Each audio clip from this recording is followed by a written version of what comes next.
മക്കളില്ലാത്ത വിഷമവുമായി ജീവിക്കുകയായിരുന്നു ശ്രീദേവി അന്തർജനവും ഭർത്താവ് വാസുദേവനും. ഒരു കുഞ്ഞുണ്ടാവാൻ അവർ നാഗരാജാവിനെ ആരാധിച്ചു, പൂജകൾ നടത്തി.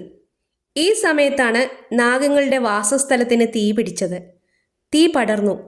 ഉയരുന്ന അഗ്നിജ്വാലകളിൽപ്പെട്ട് നാഗങ്ങൾ വെന്തുരുകി. പൊള്ളലേറ്റ ശരീരവുമായി തണുപ്പ് തേടി മന്ദാരവൃക്ഷങ്ങൾ നിറഞ്ഞ മന്ദാരശാലയിലേക്ക് അവയെത്തി.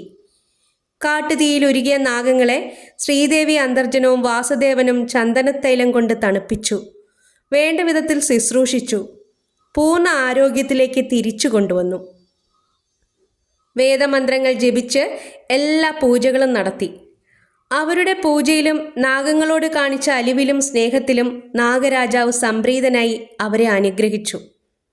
താമസിയാതെ ശ്രീദേവി അന്തർജനം ഗർഭവതിയായി. 2 കുഞ്ഞുങ്ങളെ പ്രസവിച്ചു. ഒരു മനുഷ്യക്കുഞ്ഞും 5 തലയുള്ള ഒരു നാഗക്കുഞ്ഞും. 2 സഹോദരന്മാരും ഒരുമിച്ചു വളർന്നു. എന്നാൽ നാഗബാലന്റെ രൂപം കുടുംബത്തിലുള്ളവർക്ക് ഭയമുണ്ടാക്കി. ഇത് മനസ്സിലാക്കിയ നാഗബാലൻ ഇല്ലത്തെ നിലവറയിൽ പ്രവേശിച്ച് ധ്യാനസ്ഥനായി. തൻ്റെ മകൻ്റെ മാറ്റത്തിൽ അമ്മ അത്യധികം വേദനിച്ചു.